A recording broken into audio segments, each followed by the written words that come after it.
धार्मिक जी सूरत से। राधे राधे महाराज जी। महाराज जी, गृहस्थी में रहकर बैलेंस बना के चलें तो फिर प्रभु मिलन की व्याकुलता कैसे बढ़ेगी? अगर नहीं तो किस तरह से हम प्रभु मिलन की चाह और विरह? सबसे पहली बात है पापाचरण का त्याग, चाहे वो गृहस्थ में हो या विरक्त में हो। जब तक धर्म विरुद्ध आचरण का त्याग नहीं होगा तब तक ऐसा भजन होगा जैसे चलनी में गाय दुहा जाए। चलनी में गैया दुहे, दोष दैव को दे, हरिगुरु कहो न मानई, तो अपनो ही फल ले। अब जैसे गृहस्थ में बहुत सुंदर भक्ति हो सकती है, विरक्त से भी अच्छी, क्योंकि विरक्त में हमें दूसरों का अन्न पाना होता है, दूसरों का वस्त्र पहनना होता है, दूसरों के लिए हमारा बहुत कुछ जाता है। कोई प्रणाम कर रहा है, कोई नमस्कार कर रहा है, कोई औषधि दे रहा है, जो हमें कोई अर्थ दे रहा है, तो जो हमें दे रहा है वो ट्रांसफर हो रहा है। हमारा भजन, हमारी तपस्या, हमारे पुण्य सुकृत वो उसको जा रहे हैं, तब वो हमारे वो मतलब ये सरकारी डिपार्टमेंट है, कहना नहीं पड़ेगा। आपने 5 रुपए की सामग्री ली, उसके अनुसार आपका भजन कट के उसके पास जाएगा। इसीलिए मतलब अब गृहस्थ में वो अपनी मेहनत की कमाई। सबसे पहली बात, अधर्म का पैसा घर में नहीं आना चाहिए। चाहे नमक रोटी दाल रोटी ना मिले तो नमक रोटी खा लो, लेकिन रबड़ी रसगुल्ला होटलबाजी के लिए बेईमानी, घूस, अधर्म का पैसा नहीं आना चाहिए। अगर भगवान के भजन में चलना है तो अधर्म के पैसे का त्याग। दूसरी बात, अपनी पत्नी के प्रति जैसे हम काम भाव करें तो वो पाप नहीं है, लेकिन दूसरे की पत्नी के प्रति काम भाव करें तो वो महापाप हो जाएगा।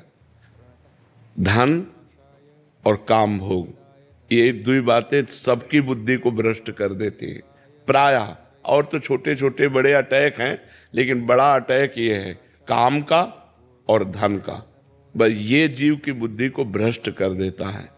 अब हम भगवत प्राप्ति की, ये तो परहेज हुआ।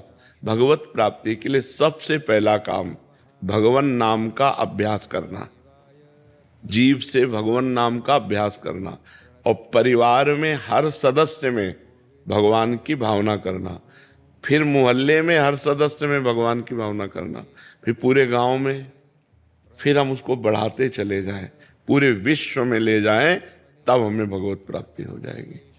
2 बातें हैं, नाम जप और भगवत भावना, बस इसी से भगवत प्राप्ति हो जाएगी। जो परहेज है वो बिगड़ गया तो रोग ठीक नहीं होगा, नहीं भव रोग पक्का ठीक हो जाएगा।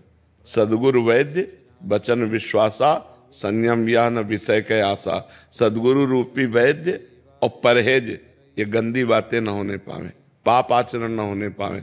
और नाम जब ज्यादा प्रपंच करने की जरूरत नहीं, मधुर मधुर भगवान का नाम जप करो, जो बन जाए पूजा करो, नहीं सब में भगवान है ऐसी भावना करो, मंगल में भगवान की प्राप्ति हो जाएगी। अच्छा, बिना भगवत भावना के परिवार में मोह होता है। जब तक मोह है तब तक दुर्गति है। हिरन से मोह हो गया तो हिरन बनना पड़ा ना अगले जन्म। तो ये बात है। अब हम आपसे प्यार करें, क्योंकि समाज में रह रहे हैं, बिना प्यार के रह नहीं सकते। पत्नी, पुत्र, माता, पिता, भाई, बहन, रिश्ते नाते और भी सब, ये हमें करना पड़ेगा गृहस्थी में। तो हम मोह ना करें, प्यार करें। प्यार होता है भगवान से, सब में मेरे भगवान विराजमान है, ऐसी भावना से यदि हम रहें और नाम जप करें और गंदे आचरणों का त्याग करें, गंदे भोजन का त्याग करें, बढ़िया भगवत प्राप्ति हो जाएगी। समझ रहे हो? तुम्हारा बैलेंस बनाने का मतलब क्या है? तो हमने जैसा कहा वो तुम्हारी समझ में आया है नहीं? जब ब्याह हो जाए तब केवल अपनी पत्नी में, नहीं तब तक ब्रह्मचर्य रहे। तब अभी तो बैलेंस बनाना ही नहीं है, अभी तो बिल्कुल फिट चलना है, फिर बैलेंस सोचो आगे जब ब्याह हो जाए। तो हम ये संपूर्ण गृहस्थों के लिए बात बताई कि अगर ऐसे चला जाए तो धर्म पूर्वक हमारा भगवान के मार्ग में कदम बढ़ता चला जाएगा और एक दिन भगवान कृपा करेंगे और हमें भगवत प्राप्ति हो जाएगी। समझ पाए आप?